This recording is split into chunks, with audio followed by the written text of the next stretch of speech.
Assalamualaikum warahmatullahi wabarakatuh.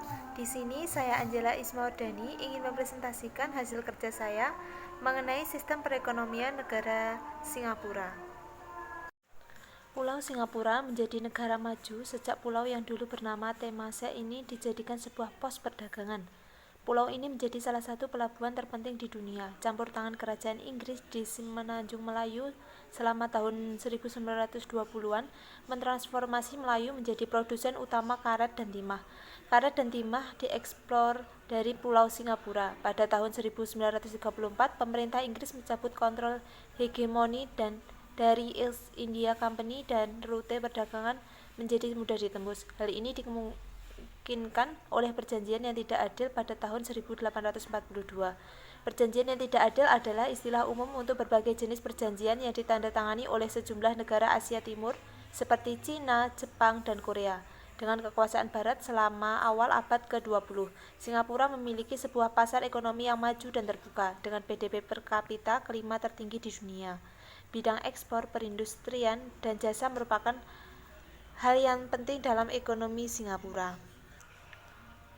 Pemerintah Singapura berhasil menetapkan simpanan uang yang tinggi dengan memperkenalkan sistem penyimpanan uang yang wajib kepada para pekerja. Singapura juga memperbaiki dan meningkatkan pendidikan dan teknologi. Era globalisasi yang terjadi pada saat ini menyebabkan Singapura lebih perhatian kepada usaha untuk menjadikan negara tersebut sebagai sebuah pusat keuangan dan teknologi dalam kawasan Asia. Adanya krisis yang terjadi di dunia menjadikan Singapura sebagai negara pertama di Asia yang masuk ke jurang resesi akibat merosotnya ekspor karena krisis ekonomi global.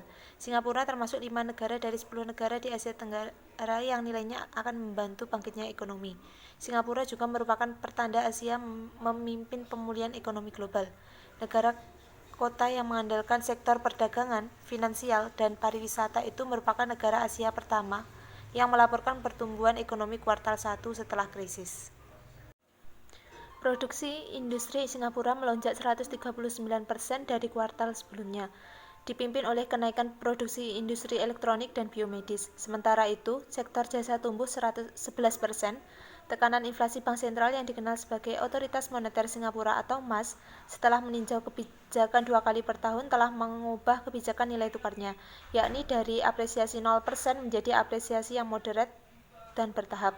Hal itu dilakukan untuk meredam inflasi secara keseluruhan, maka dapat ditarik kesimpulan bahwa perekonomian Singapura itu sangat bergantung kepada sektor jasa dan pariwisata, termasuk sektor perdagangan di mana memiliki jaringan perdagangan yang luas dengan negara-negara lain di dunia. Sehingga apabila jika terjadi krisis moneter, dampaknya sangat dirasakan oleh Singapura yang ekonominya akan ambruk jika melemahnya permintaan ekspor dari negara tujuan.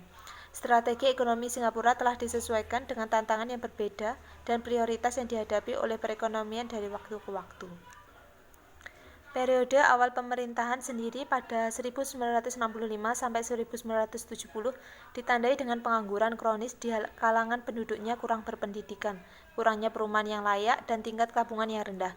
Mengingat kelangkaan sumber daya alam dan populasi kecil, Singapura menyadari kebutuhan untuk mengadopsi sistem perdagangan liberal dan kebijakan investasi asing. Sejak kemerdekaan, pemerintah ingin mewujudkan strategi industrialisasi ekspor yang dipimpin dengan menarik melalui investasi asing di industri padat karya untuk menciptakan lapangan pekerjaan bagi sejumlah besar pengangguran.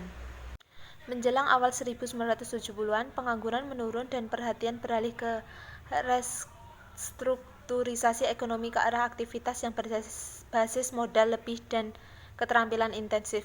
Setelah penurunan pada pertengahan 1980-an, kebijakan juga diperkenalkan untuk mendiversifikasi basis ekonomi dengan mempromosikan sektor jasa seperti jasa keuangan dan bisnis. Akibatnya pentingnya sektor jasa dalam perekonomian Singapura naik terus, terutama dalam 1,5 dekade terakhir.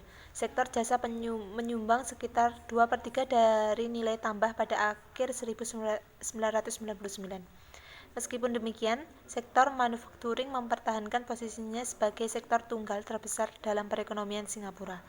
Naik terus, terutama dalam 1,5 dekade terakhir. Sektor jasa menyumbang sekitar 2/3 dari nilai tambah pada akhir tahun 1999. Sekian dari saya, jika ada kurang lebihnya saya mohon maaf. Wassalamualaikum warahmatullahi wabarakatuh.